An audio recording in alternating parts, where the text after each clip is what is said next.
इस deep dive में स्वागत है। आज हमारे सामने है ज़ीरोधा का स्टॉक मार्केट परिचय मॉड्यूल। काफी इंटरेस्टिंग लग रहा है। हाँ, बिल्कुल। स्टॉक मार्केट की बेसिक समझने के लिए काफी अच्छा रिसोर्स है। तो हमारा मिशन क्या है, मतलब क्या समझना है हमें इससे? देखिए, मिशन सिंपल है।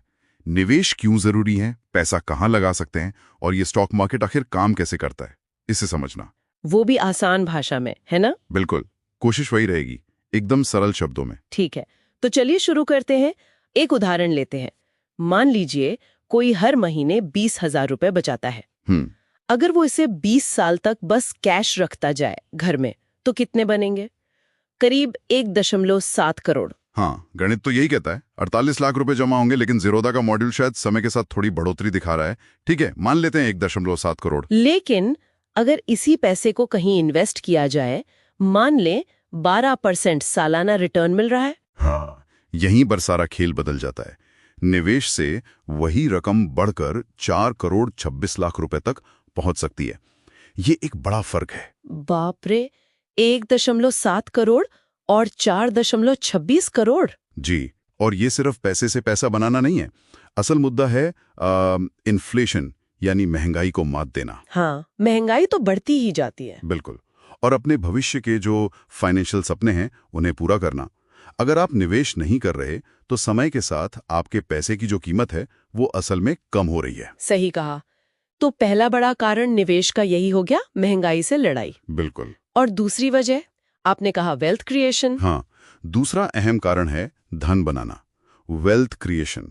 और तीसरा, लाइफ के जो बड़े गोल्स हैं, जैसे रिटायरमेंट प्लानिंग हो गई, बच्चों की पढ़ाई का खर्चा, घर खरीदना, ये सब। हाँ, ये सब।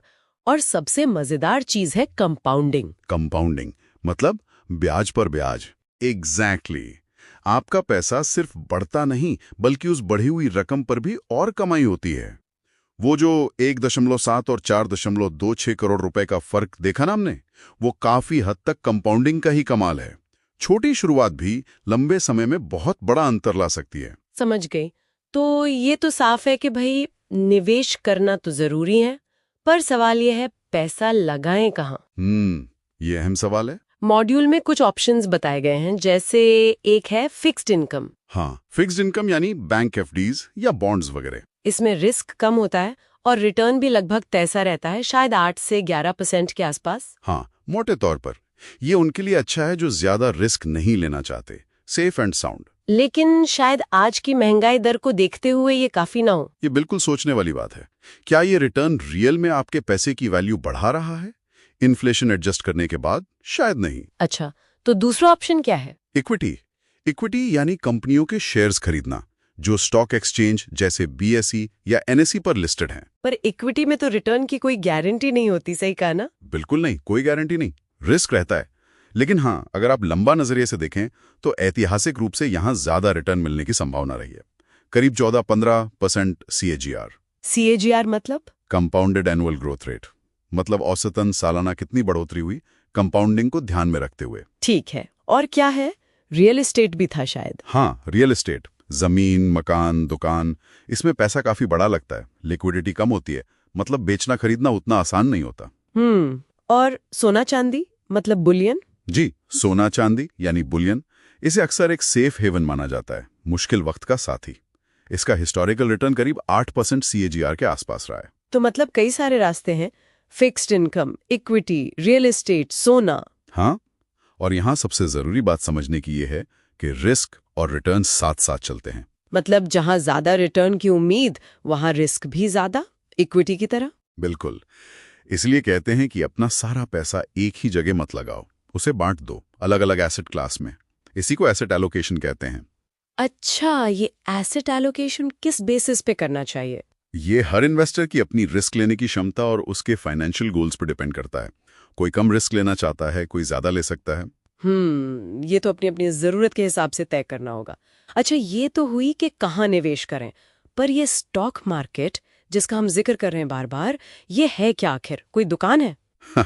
दुकान तो नहीं, पर आप इसे एक इलेक्ट्रॉनिक सुपरमार्केट समझ सकते हैं। Electronic supermarket? हाँ, जहां लिस्टेड कंपनियों के हिस्से यानी शेयर्स खरीदे और बेचे जाते हैं। जैसे भारत में BSE और NSE मुख्य एक्सचेंज है। ये एक प्लेटफॉर्म है जो खरीदने वालों और बेचने वालों को मिलाता है। पर जैसे सुपरमार्केट में हम खुद जाके सामान उठाते हैं, वैसा यहाँ नहीं होता। नहीं, यहाँ आप सीधे डील नहीं कर सकते। आपको एक स्टॉक ब्रोकर के जरिए जाना होता है। ब्रोकर आपको मार्केट तक पहुंच देता है। अच्छा, तो ब्रोकर जरूरी है। और इस पूरे बाजार पर, इस सुपरमार्केट पर नजर कौन रखता है? कोई मैनेजर, कोई रेगुलेटर? बिल्कुल, यहाँ रेगुलेटर का रोल बहुत अहम है। भारत में ये जिम्मेदारी सेबी की है। SEBI, securities and exchange board of India. जी हाँ, सेबी। आप उसे मार्केट का रेफरी समझ सकते हैं। उसका मुख्य काम है इन्वेस्टर्स के हितों की रक्षा करना। मतलब हमारे जैसे छोटे निवेशकों के? हाँ बिल्कुल, ये देखना कि मार्केट में सब कुछ फेयर तरीके से हो, नियमों के हिसाब से हो, कोई धोखाधड़ी ना हो। वो स्टॉक एक्सचेंज, ब्रोकर्स और बाकी सभी मार्केट पार्टिसिपेंट्स को रेगुलेट करते हैं। ठीक है, तो इस पूरे सिस्टम में ब्रोकर और सेबी के अलावा और कौन कौन होता है? मतलब शेयर खरीदने बेचने की प्रक्रिया में। कुछ और जरूरी कड़ियां भी हैं, जैसे डिपॉजिटरीज हैं, NSDL और CDSL। डिपॉजिटरी? हाँ, ये वो जगह है जहां आपके खरीदे हुए शेयर्स इलेक्ट्रॉनिक फॉर्म में सुरक्षित रखे जाते हैं। इसके लिए आपको एक डीमैट अकाउंट खुलवाना पड़ता है, जो डिपॉजिटरी पार्टिसिपेंट यानी DP के पास खुलता है। DP अक्सर आपका ब्रोकर ही होता है। अच्छा, तो डीमैट अकाउंट शेयर रखने के लिए, और ट्रेडिंग अकाउंट वो भी सुना है। हाँ, ट्रेडिंग अकाउंट होता है शेयर्स खरीदने बेचने के लिए, ट्रांजैक्शन करने के लिए। और जाहिर है आपका बैंक अकाउंट भी चाहिए होता है पैसों के लेन देन के लिए। ये तीनों जुड़े होते हैं, बैंक अकाउंट, ट्रेडिंग अकाउंट और डीमैट अकाउंट। ओके, मतलब ट्रेडिंग अकाउंट से सौदा किया, पैसे बैंक अकाउंट से कटे या आए, और शेयर डीमैट अकाउंट में गए या आए। बिल्कुल सही समझे। ये तीनों मिलकर पूरा इकोसिस्टम बनाते हैं जिससे लेन देन आसानी से हो सके। सुनने में थोड़ा कॉम्प्लिकेटेड लगता है शुरू में। हाँ, पहली बार में लग सकता है, पर एक बार अकाउंट्स खुल जाएं और प्रोसेस समझ आ जाए तो काफी आसान है। ठीक है, एक और शब्द है जो आजकल बहुत सुनने को मिलता है, IPO। IPO क्या होता है? IPO का मतलब है initial public offering. Initial public offering. हाँ, जब कोई प्राइवेट कंपनी पहली बार अपने शेयर्स आम पब्लिक को बेचकर स्टॉक एक्सचेंज पर लिस्ट होती है और पैसा जुटाती है, उसे IPO कहते हैं। मतलब वो प्राइवेट से पब्लिक बन रही है। अच्छा, और कंपनियां ये IPO लाती क्यों है? सिर्फ पैसा जुटाने के लिए? पैसा जुटाना एक मुख्य कारण है, बिल्कुल। अक्सर बिजनेस बढ़ाने के लिए, नया प्रोजेक्ट शुरू करने के लिए, यानी कैपेक्स के लिए। Capex, capital expenditure. हाँ, और भी कारण हो सकते हैं, जैसे जो शुरुआती इन्वेस्टर्स थे, एंजल इन्वेस्टर्स या वेंचर कैपिटलिस्ट, VCs, उनको अपना पैसा निकालने का रास्ता देना। अच्छा, एग्जिट रूट। एग्जैक्टली। साथ ही कंपनी की विजिबिलिटी बढ़ती है, एक पहचान बनती है, और कभी-कभी कर्मचारियों को स्टॉक ऑप्शंस देकर रिवॉर्ड करने के लिए भी। इस पूरी IPO प्रक्रिया में मर्चेंट बैंकर कंपनी की मदद करते हैं। समझ गई। चलिए, अब फटाफट कुछ बेसिक मार्केट टर्म्स देख लेते हैं जो अक्सर सुनने में आते हैं। बुल मार्केट और बेयर मार्केट, ये क्या है? सिंपल है। बुल मार्केट मतलब जब मार्केट में तेजी का मूड हो, उम्मीदों की कीमतें ऊपर जाएंगी। बुल मतलब सांड जो सींग ऊपर की तरफ मारता है। अच्छा, और बेयर मार्केट? वो इसका उल्टा। बेयर मतलब भालू जो पंजा नीचे की तरफ मारता है। तो जब मार्केट में मंदी का माहौल हो, कीमतें गिरने की आशंका हो, उसे बेयर मार्केट कहते हैं। ओके, बुल मतलब तेजी, बेयर मतलब मंदी।